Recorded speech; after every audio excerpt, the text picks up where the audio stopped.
ముందుగా వేదిక టీవీ ప్రేక్షకులకు స్వాగతం. వేదిక టీవీ చేపడుతున్న సర్వే ఏదైతే ఉందో ఇది కేవలం ప్రజల అభిప్రాయాలు మాత్రమే, వేదిక టీవీ అభిప్రాయం కాదు. నిజాన్ని నిర్భయంగా బయటపెట్టడానికి వేదిక టీవీ ఎల్లప్పుడూ కృషి చేస్తుంది. ఇందులో భాగంగా ఈరోజు సూర్యాపేట జిల్లా సూర్యాపేట గ్రామంకి రావడం జరిగింది. మరి ఇక్కడ ఉన్నటువంటి ప్రజలు ఇప్పుడున్న కాంగ్రెస్ హయాంలో రేవంత్ రెడ్డి గారి పాలన విధి విధానాలు ఎలా జరుగుతున్నాయి, మరి గతంలో కేసీఆర్ గారి పాలన విధి విధానాలు ఎలా జరిగాయన్న అంశాన్ని ఇక్కడ ఉన్నటువంటి ప్రజలతో చర్చించి వాళ్ళ అభిప్రాయాన్ని తెలుసుకునే ప్రయత్నం చేద్దాం. రిపోర్టర్ కార్తిక్ గౌడ్, వేదిక టీవీ. నమస్తే సార్. నమస్తే అండి. మీ పేరు సార్? సుధాకర్ రెడ్డి. నేను సూర్యాపేటకు వచ్చి 20 సంవత్సరాలు అవుతుంది.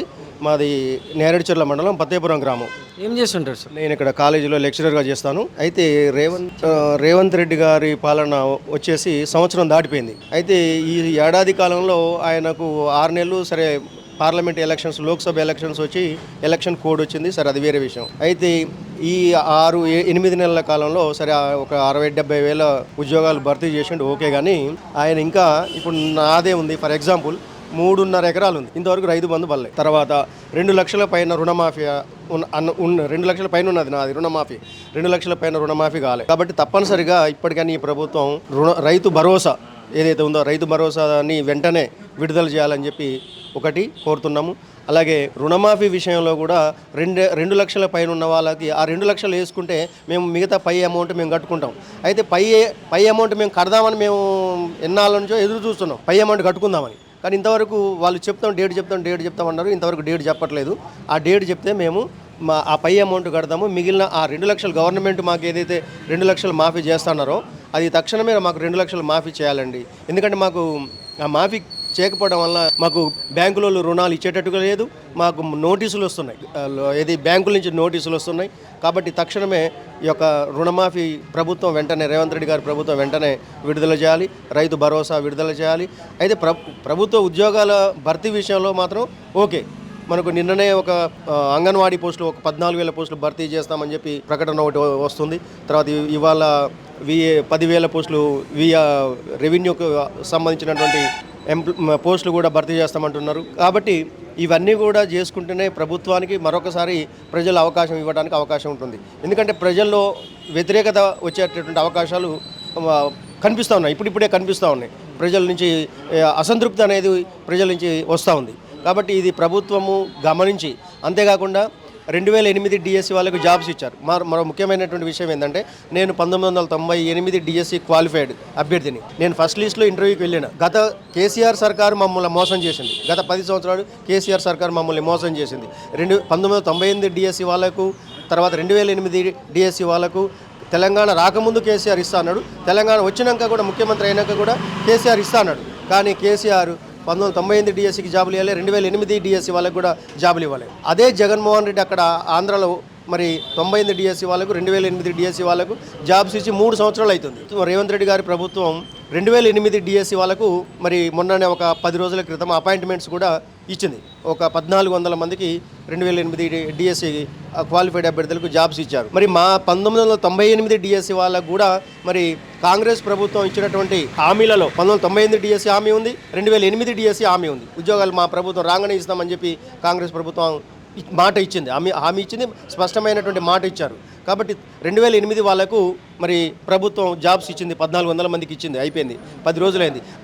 మా 1998 డిఎస్సి క్వాలిఫైడ్స్కి మేము మొన్న ఎమ్మెల్సీ ఎలక్షన్లో కూడా ఎమ్మెల్సీ పోటీ చేసినటువంటి అభ్యర్థులను అడిగినాం, హర్షవర్ధన్ రెడ్డి సార్ని అడిగితే సార్ అన్నాడు, నేను తప్పనిసరిగా మీ 2008 వాళ్ళది అయిపోయింది, మీది వెంటనే నేను రేవంత్ రెడ్డి ప్రభుత్వానికి చెప్పి నేను ఇప్పిస్తా అని చెప్పి ఒక హామీ కూడా ఇవ్వడం జరిగింది. కానీ దురదృష్టవశాత్తు యొక్క హర్షవర్ధన్ రెడ్డి సారు ఓడిపోయాడు.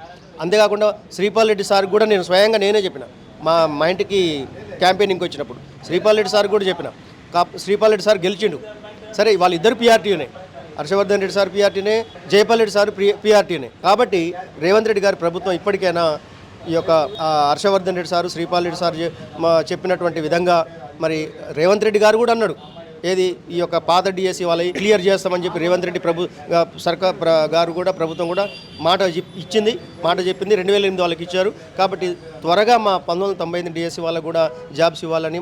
మేము ఎక్కువ మంది లేవు, కేవలం ఒక 1000 లోపులే ఉంటాం. తెలంగాణ రాష్ట్రం మొత్తం మీద కూడా 1000 లోపే ఉంటాం. అది కూడా మేము కొంతమంది 2 ఏళ్ళు, కొంతమంది ఏడాది, కొంతమంది 2-3 ఏళ్ళలో మ్యాక్సిమంగా 5 సంవత్సరాల లోపే రిటైర్ అయ్యేటటువంటి వాళ్ళం ఉన్నాం అందరం కూడా 5 సంవత్సరాల లోపే రిటైర్ అయ్యేటటువంటి వాళ్ళు ఉన్నాం. కాబట్టి ఈ విషయం మీద స్పందించి రేవంత్ రెడ్డి గారి ప్రభుత్వం వెంటనే ఈ యొక్క క్వాలిఫైడ్స్కు న్యాయం చేయాలని చెప్పి, వాళ్ళకి తక్షణమే ఉద్యోగాలు ఇవ్వాలని చెప్పి, అలాగే కొత్తగా టీచర్ వేకెన్సీస్ని భర్తీ చేయాలని చెప్పి కూడా నోటిఫికేషన్ మాకు ఇవ్వడం వల్ల నోటిఫికేషన్కి ఎలాంటి ఇబ్బంది ఉండదు. కేవలం 1000 లోపే ఉన్నాం మేము. కాబట్టి కొత్తగా నోటిఫికేషన్ కూడా ఇచ్చి ప్రభుత్వ ఉద్యోగాలని భర్తీ మీద దృష్టి పెట్టాలని చెప్పి సర్కార్ని, రేవంత్ రెడ్డి సర్కార్ని నేను స్పష్టంగా కోరుతున్నాం. కాబట్టి ప్రజలలో అసంతృప్తి రాకముందే మరి ఈ యొక్క రైతు భరోసా కానివ్వండి, రుణమాఫీ విషయంలో కానివ్వండి, మరి ఉద్యోగ ప్రకటనల విషయంలో కానివ్వండి స్పష్టంగా అమలు చేయాలని చెప్పి నేను ప్రభుత్వానికి విజ్ఞప్తి చేస్తున్నాను. Thank you sir. ఓకే అండి, థ్యాంక్ యూ. నమస్తే సార్. నమస్కారం. మీ పేరు సార్? నా పేరు రమౌత్ మంగతా నాయక్, శివేంల మండలం, రోళ్లబండ తండ గ్రామం. ఏం చేస్తుంటారు? సెల్ఫ్ ఎంప్లాయ్, అంటే చిన్నపాటి వ్యాపారం చేస్తుంటాను. సీఎం రేవంత్ రెడ్డి గారి పాలన విధానంపై మీ అభిప్రాయం ఏంటి సార్? సీఎం రేవంత్ రెడ్డి గారి పాలన దాటవేసే ధోరణి. అంటే ఎలా అంటే ఒక సమస్యను చూపించడానికి ఇంకో సమస్యను లేపడం. ఈ సమస్య, ఇక్కడ ఒక సమస్య ఉన్నది, ఆ సమస్యని కవర్ చేయడానికి ఇంకో సమస్యను సృష్టించి మొత్తం ట్రాఫిక్ డైవర్ట్ పాలసీ నడిపించి ప్రభుత్వాన్ని 14-15 నెలలు నడుపుకుంటూ అంతే తప్ప వారి పరిపాలన జరిగింది ఏం లేదు, ప్రజలకు ఒరిగింది లేదు. రేషన్ కార్డులు అని చెప్పేసి అన్నారు, రేషన్ కార్డులు రాలేదు. ఇందిరమ్మ ఇళ్ళు అని చెప్పేసి అన్నాడు, ఇందిరమ్మ ఇళ్ళు రాలేదు. ఏ విధంగా ఆయన చెప్పిన 6 గ్యారెంటీల్లో ఒక్క ఆర్టీసీ బస్సు మహిళల్ని చెప్పి గొడవ పెట్టడం తప్ప జరిగింది ఆడ ఏమీ లేదు. ఎవరికి ప్రయోజనం లేని పథకాలు చేసిరు, కానీ ప్రయోజనం ఉన్న పథకాలు ఏది కూడా ఇంప్లిమెంట్ కాలేదు. ఆయన డబుల్ బెడ్రూమ్ అని చెప్పేసి కాలయాపన చేసిండు. ఈయన కూడా ఇల్లు ఇస్తా అని చెప్పేసి ఇప్పటివరకు ఇవ్వలేదు. ఇట్లా అంటే మొత్తం టాపిక్ డైవర్ట్, మొత్తం ఎట్లా అంటే దాటవేసే ధోరణితోని నడిపిస్తున్నారు తప్ప వీడ జరిగేది కూడా ఏం లేదు. ప్రజల్ని తిక్కలోలం చేయడానికి ఎంఆర్ఓ ఆఫీస్ చుట్టూ, జిరాక్స్ షాపుల చుట్టూ, మీ సేవల చుట్టూ తిప్పుతున్నారు. అంతకు మించి ఏం లేదు ఈ పరిపాలనలో. మరి గతంలో కేసీఆర్ గారి పాలనపై మీ అభిప్రాయం ఏంటి సార్? గతంలో కేసీఆర్ గారి పరిపాలన అనేది దరిద్రంగా ఉందనేగా ఈయన ఎంచుకున్నది ప్రజలు. అయితే గతంలో పరిపాలన బాగలేదని చెప్పేసి ఈయన ఇంకా ఆయనకంటే ఈయన ఇదైపోయింది అన్నట్టు. ప్రజల పరిస్థితి ఏంటంటే పెంక మీద నుంచి పొయ్యిలో పడ్డారు. అంతకుమించి ఏం జరిగింది ఏం లేదు. ఇక్కడ ఏం లేదు జరిగింది. 14 నెలల పరిపాలనలో ప్రజలకు జరిగింది ఏమీ లేదు. ప్రజల్ని ఓన్లీ ఎంఆర్ ఆఫీసు మరియు మండల ఆఫీసుల చుట్టూ, జిరాక్స్ షాపుల చుట్టూ, దాని చుట్టూ తిప్పడం తప్ప ఏం లేదు. గతంలో కాంగ్రెస్ని ఈ 10 సంవత్సరాల కేసీఆర్ పరిపాలనకు ముందు ఉమ్మడి రాష్ట్రంలో చూసినాం, మళ్ళీ ఈ టీఆర్ఎస్ పరిపాలన చూసినాం, మళ్ళీ కేసీఆర్ అది కాంగ్రెస్ పరిపాలన చూస్తున్నారు జనాలు.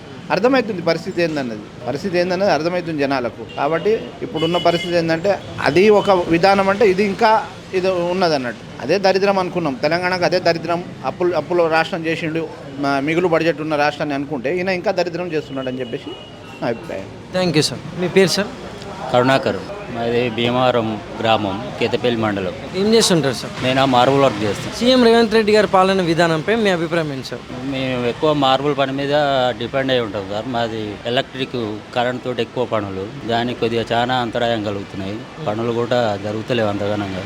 ఒక 2 days క్రితమే ఒక 3 మేస్త్రీలను పోయి పని కాడ పెట్టిన 1 గంట 2 గంటలకే కరెంట్ పోయింది. కనీసం ఉంటుందా పోతుందా అని చెప్పడం కూడా జరగలేదు. దానివల్ల ఆ రోజు 3,000 నుంచి 4,000 వరకు నష్టపోయిన మేస్త్రిగా.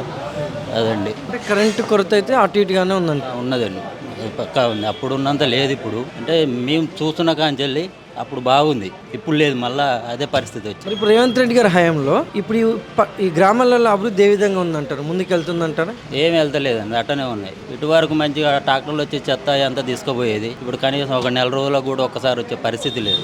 మురికాలలో కూడా అట్టనే ఉంటున్నాయి. మరి ఈ ఉచిత విద్యుత్ కానీ, ఉచిత అంటే 500 రూపాయలకి గ్యాస్, మిగతా సబ్సిడీలు పడుతున్నాయి అంటారా? పడతలేవండి. మేము కూడా ఇప్పుడు 2-3 సార్లు గ్యాస్ నింపించినాం, అవి పడుతున్నాయి అంటారు కానీ ఇంతమడు పడలే. కరెంటు కూడా ఒకసారి ఉండట్లేదు, పోతుంది.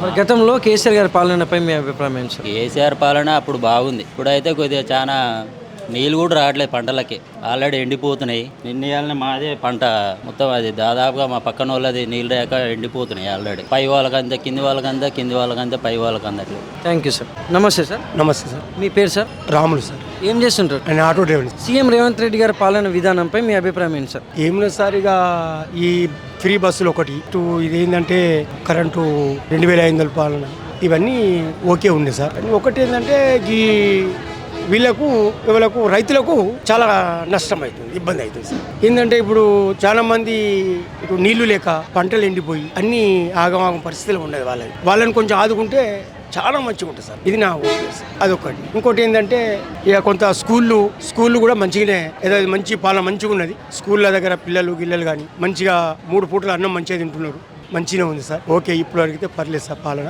ఇది ఒక్కటే చాలా బాధాకరం ఉంది. మరి గతంలో కేసీఆర్ గారి పాలనపై మీ అభిప్రాయం ఏంటి సార్? కేసీఆర్ కూడా మంచి పాలనే సార్, అది మంచి పాలనే. అప్పుడు ఏంటంటే మంచిగా అందరినీ ఆదుకొని అది చేసి మొత్తం మంచిగా రైతు బంధు అవి ఇవి మంచిగా పడతట్టు అన్నీ చేసింది సార్. Thank you sir. నమస్తే సార్. నమస్తే. మీ పేరు సార్? చంద్రారెడ్డి. ఏం చేస్తుంటారు sir? Agriculture, Ratanakal. CM Revanth Reddy గారి పాలన విధానంపై మీ అభిప్రాయం ఏంటి సార్? మంచిగానే ఉంది పాలన. రైతులకు మంచిగానే ఉంది. రైతు బంధు కూడా ఇస్తుండు, మంచిగానే ఇస్తుండు. అందరికి వచ్చినాయి, నిన్న మొన్న కూడా పడుతూనే ఉన్నాయి. రైతు బంధు, రుణమాఫీ కూడా మంచిగానే చేసిండు. ఆ 2 లక్షల రుణమాఫీ చేస్తే రుణమాఫీ కూడా సక్రంగా చేసినట్టే. మరి గతంలో కేసీఆర్ గారి పాలన విధానంపై మీ అభిప్రాయం ఏంటి సార్? ఇంతకుముందు కూడా కేసీఆర్ పరిపాలన ఏం చేసిండు? ఆ రుణమాఫీ సక్రంగా చేయలేదు. ₹1,00,000 రుణమాఫీ కూడా సరిగా చేయలేదు. రేవంత్ రెడ్డి గారు వచ్చిన తర్వాత ఒక 2 లక్షల రుణమాఫీ ఒకటే ఆగింది, మిగతా అన్ని కరెక్ట్ చేసిండు. Thank you sir. నమస్తే తాత. నమస్తే. మీ పేరు తాత? వెంకటే. ఏం చేస్తారు తాత? ఏం చేస్తారు ఇప్పుడు, ఏం పని చేస్తారు. గోరెంట్ల మధ్యరాల మండలం. సీఎం రేవంత్ రెడ్డి గారి పాలనపై మీ అభిప్రాయం ఏంటి తాత? అంటే ఇప్పుడు ఈ ఉచిత బస్సులు పెట్టి చాలా నష్టపోతాను. ఉచిత బస్సులు పెట్టి నీళ్ళు కూడా సరిగ్గా ఇస్తలేడు, కరెంటు గడికి పోతుంది. అంటే ఇప్పుడు ఈ సంక్షేమ పథకాలు 6 గ్యారెంటీలు ఎలా ఉన్నాయో ప్రజల్లోకి ఏ విధంగా వెళ్తున్నాయి అంటారు? సంక్షేమ పథకాలు ఇప్పుడు బస్సులు ఉచితం అన్నది ఉచితం పెట్టిండు, కరెంటు ఉచితం అన్నాడు, అది ఉచితం ఇస్తాడు కానీ అది గడికి పోతుంది ఇండ్లకు.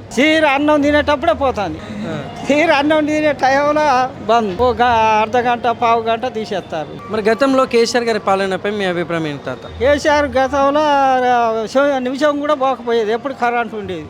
పొలాలు కూడా ఎండిపోతున్నాయి, ఇప్పుడు నీళ్ళు రావట్లేవు. థ్యాంక్ యూ తాత. Thank you.